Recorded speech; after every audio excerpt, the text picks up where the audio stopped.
Regardless of your strategy, at the end of the day, you're still going to need to create the best content that you possibly can. In this video, we're going to look at how you can do this so that you have a real advantage over the competition already on the app. This is going to have some things in common with creating great video content for YouTube or for any other platform. Ultimately, you're recording videos and there's only so many different options that you have regarding how you go about that. But there are also some unique differences. Of course, you're not going to get the chance to edit your footage, and this also means that you can't add music or effects. And as we'll see, there are also some other slightly more subtle ways that making video for this platform differs. We'll look at both general video making tips here, as well as some tips that specifically apply to streaming content. And once you spend some time on Periscope, you'll quickly realize that this is something more people need to do.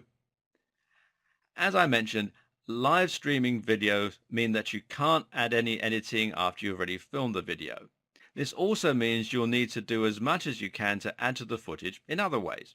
For instance, the lack of music can often make videos seem less professional, and this draws more attention to your pauses and silences, and it also makes it harder for you to generate some emotion in your footage.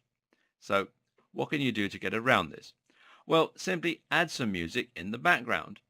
Of course, there are potential copyright issues here, but for now, this is something that you don't need to worry about too much. Unlike YouTube, Periscope can't detect copyright music, and it's also uncertain how the law would apply to all this anyway. Still, if you have some of your own tracks or if you have license-free music, then using that could be a good strategy. Of course, if you're a marketer, then one of the main things that you're going to be trying to do is to sell things or promote your blog. And you can do this by telling people in the video itself where they can find more of your content or buy your products. But this won't always work, as some people are likely to miss it. So what can you do to encourage people to check out the links that you want them to look at?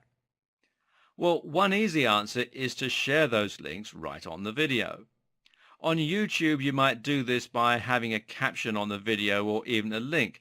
Now, as you can't do this on a Periscope video, then what you'll need to do is find another way to add the text. And one way to do that is simply to include your branding in the video itself. You could actually make a piece of card showing your brand and the address of your website, for example. Or alternatively, you could make a mug with your website name on it and drink out of that. Or you could even print out a t-shirt with your company name and wear that.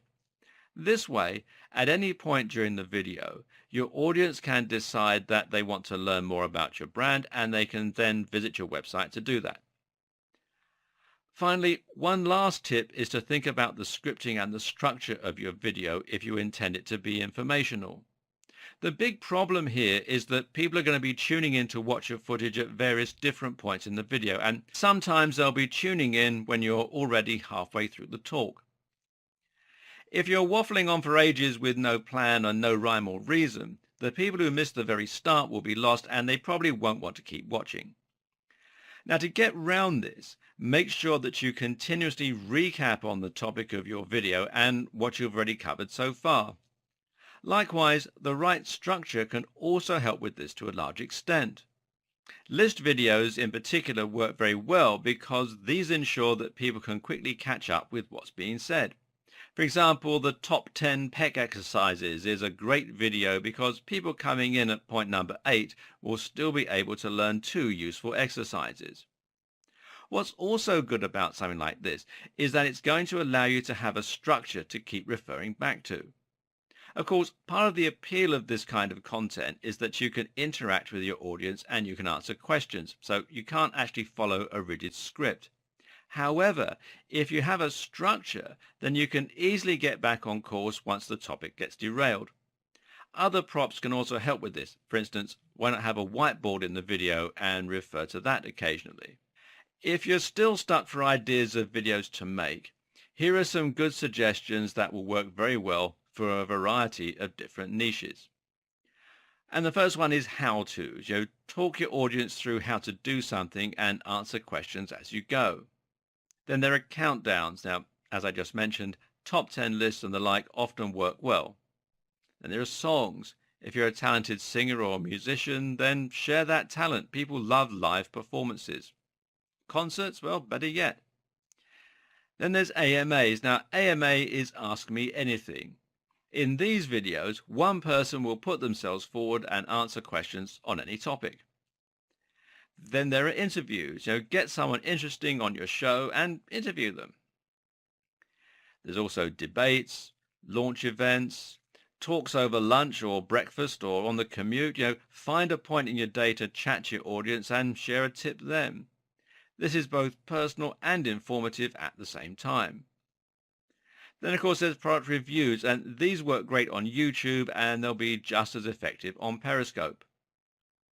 There's seminars and courses, and if you call your video a course, then this elevates it to a whole new other level. There's discussions, and in a discussion, you let the comments lead the direction of your video. Also talks. Now, if you're giving a talk, make sure someone is streaming it for you. It looks professional. There's incidental, and an incidental video is a video that you film as you go about doing other things. There's also life hacks, workouts, dating attempts, cooking, recipes, tutorials, let's plays, for games, behind the scenes, a day in the life, the list just goes on and on and on. And there are way more things that you can do, but hopefully this has given you some good inspiration to start with.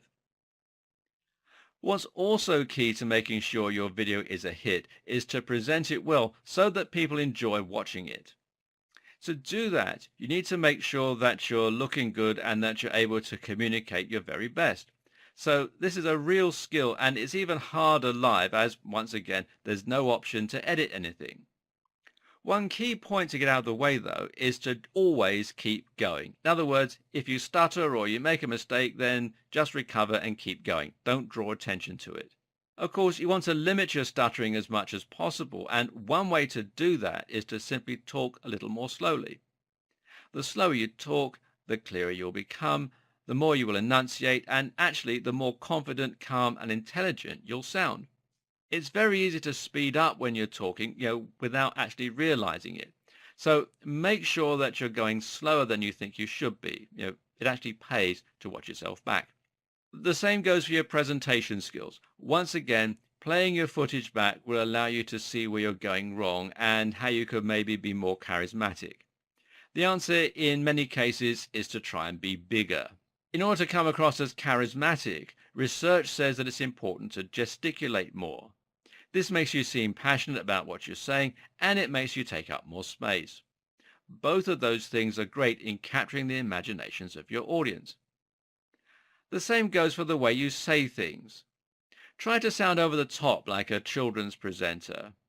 It'll seem strange at first, but it comes across much better on camera, and it makes you far more engaging to watch. Imagine you're in a show and make everything a little larger than life. Finally, try to dress well. Shave if you're a man, or wear makeup if you're a woman, and get your hair done.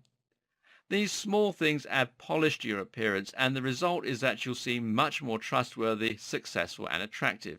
All things that make more people want to watch you.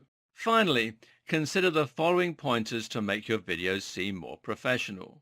You'll want to create a set. Now, when you're filming your videos, it's a good idea to have something in the background. Don't just film in your kitchen or your bedroom, especially if you have clothes everywhere. Instead, take a little time to create a backdrop for yourself. Now, perhaps that means sitting at your desk and hanging up some posters right into your niche. You could even hang up a poster of your brand. Another option is to film in front of a white backdrop. Now, this is hard to do without editing, but a bedsheet pulled taut along with some good lighting can do the trick near enough. And lighting also makes a big difference to how crisp everything looks and how good you look.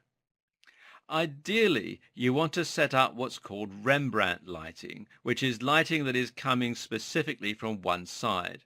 And this will light half your face and give everything more depth, texture, and contrast. And natural light is just fine for this.